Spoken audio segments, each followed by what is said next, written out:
Hello friends, ये जो article है आपका ये है कि जो अटलांटिक मेरीडोनल ओवरटर्निंग सर्कुलेशन है ये वीक हो रहा है।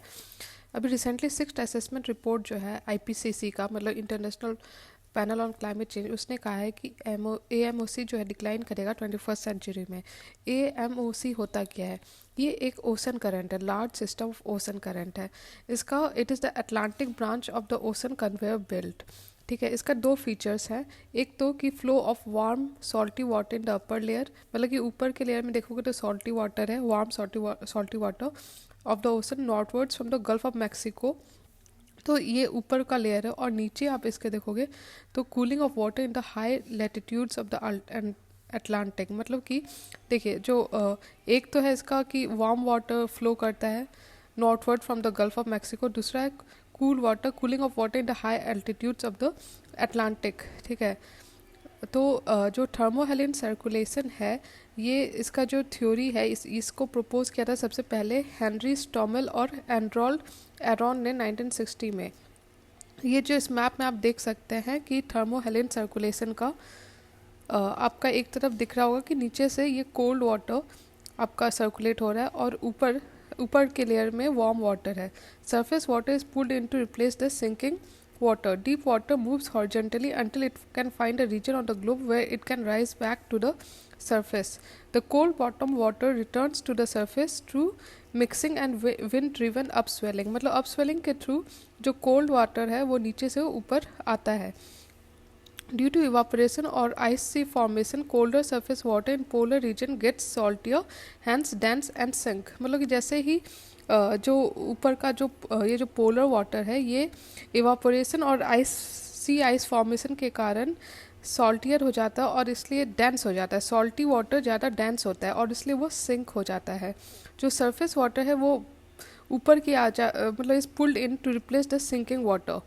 तो इस तरह से ये जो पूरा सर्कुलेशन है इसको ही हम थर्मोहेलिन सर्कुलेशन कहते हैं।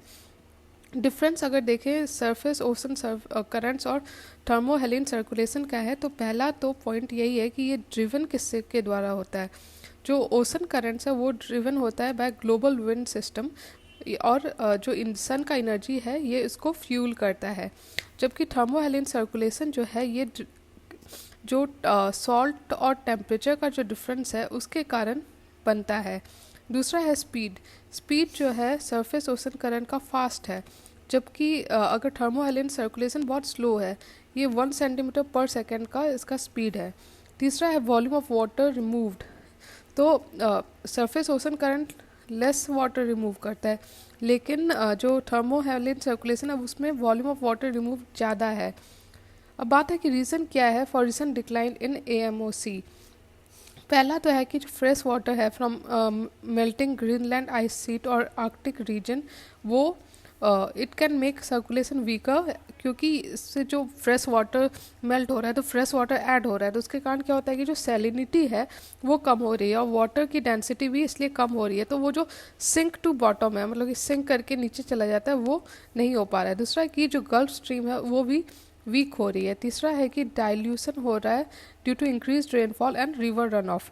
तो इस कारण से जो सॉल्टी वाटर का जो सॉल्टीनेस है वाटर का वो कम हो रहा है, क्योंकि ज़्यादा पानी ऐड ऑन हो रहा है और इसके कारण उसके पानी की डेंसिटी भी कम हो रही है। तो ये जो पूरा सर्कुलेशन है उस पर इम्पैक्ट कर रहा है।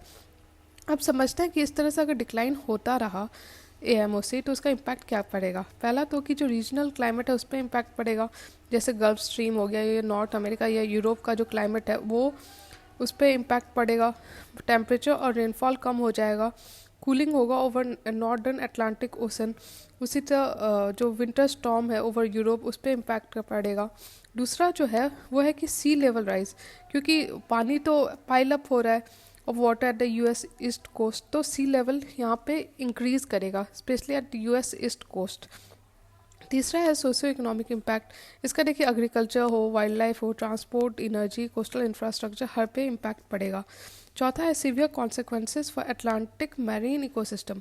सबसे ज़्यादा बुरा तो इस जगह पे जो इकोसिस्टम है, जो बायोडाइवर्सिटी है, उस पर इम्पैक्ट पड़ेगा, चाहे वो फिश के पॉपुलेशन हो या बाकी मरीन लाइफ हो। क्योंकि जो ये पूरा सर्कुलेशन है इससे जो मैरीन मैरीन जो भी लाइफ है वो कनेक्टेड है सीजनल साइकिल से, टेम्परेचर से, न्यूट्रिएंट कंडीशन से।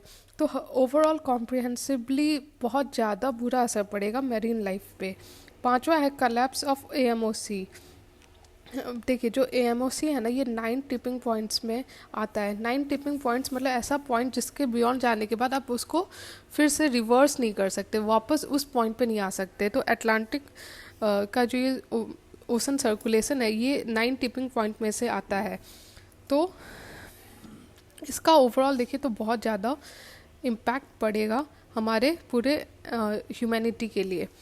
अदर इम्पैक्ट अगर हम देखें तो पहला है कि change in El Nino southern oscillation character, दूसरा अमेजॉन रेन फॉरेस्ट, तीसरा shrinking of West at Antarctic ice sheet, southern migration. देखिए इसका असर जो है हमारे मानसून तक पड़ेगा, जो इंटरट्रॉपिकल कन्वर्जेंस जोन है उस पर पड़ेगा। तो ये एक ग्लोबल लेवल का सर्कुलेशन है और इसका इम्पैक्ट भी ग्लोबल लेवल पे पड़ेगा। तो इस तरह से हमने समझा कि क्या है ये और क्या क्या इम्पैक्ट पड़ेगा। अगर वे फॉरवर्ड की बात करें तो पहली चीज़ तो है कि लॉन्ग टर्म मॉनिटरिंग की ज़रूरत है। दूसरी की अंडरस्टैंडिंग की ज़रूरत है कि पहले जो भी चेंजेस आए थे इस तरह, वो उसको कैसे डील किया गया, उसका एनालिसिस, डाटा कलेक्शन, रिसर्च की ज़रूरत है। तीसरा कि accelerated development of climate system model, जिसमें कि इम्प्रूव हो फिजिक्स एंड रिजोल्यूशन। तो इस तरह से जो क्लाइमेट सिस्टम का जो मॉडल है उसको उस बेटर यूसेज, बेटर प्रोडिक्शन और उस पर काम करने की ज़रूरत है। अगर हम इंडियन ओशन और एएमओसी को देखें तो रिसेंट स्टडीज़ देखा गया है कि found that rising temperature in the Indian Ocean can help boost the AMOC. मतलब कि जो हमारा इंडियन ओशन का टेम्परेचर बढ़ रहा है उसके कारण जो एएमओसी है वो और ज़्यादा सही होगा, बूस्ट करेगा और डिले करेगा स्लो डाउन। तो एक तरह से ये अच्छा है। दूसरा कि वार्म होगा Indian ocean, warming in Indian ocean generates additional पर्सिपिटेशन, मतलब कि और ज़्यादा बारिश होने की संभावना है। ठीक है। तीसरा है कि the higher level of precipitation in the Indian ocean will reduce precipitation in the Atlantic, मतलब अटलांटिक में कम बारिश होगी, लीडिंग टू इंक्रीज सैलिनिटी। तो वहाँ पे सैलिनिटी बढ़ेगा in the waters of the tropical portion. और चौथा है कि the saline water in the Atlantic as it comes not via AMOC will get cold much quicker than usual and sink faster। और इस तरह से ये इंटेंसिफाई करेगा सर्कुलेशन। तो एक तरह से आप देख सकते हो कि हर चीज़ कनेक्टेड है। जो क्लाइमेट है हम लोग का वो हर कनेक्शन, मतलब छोटा सा भी चेंजेस कहीं और हो रहा है लेकिन उसका इम्पैक्ट किसी न किसी तरह से हर पॉइंट पे ग्लोबली फील होगा। तो ग्लोबल वार्मिंग पे इसलिए हमें जरूरी है काम करना। तो इस तरह से हमने समझ लिया थर्मो हेलिन सर्कुलेशन और साथ में Atlantic meridional overturning circulation. Thank you.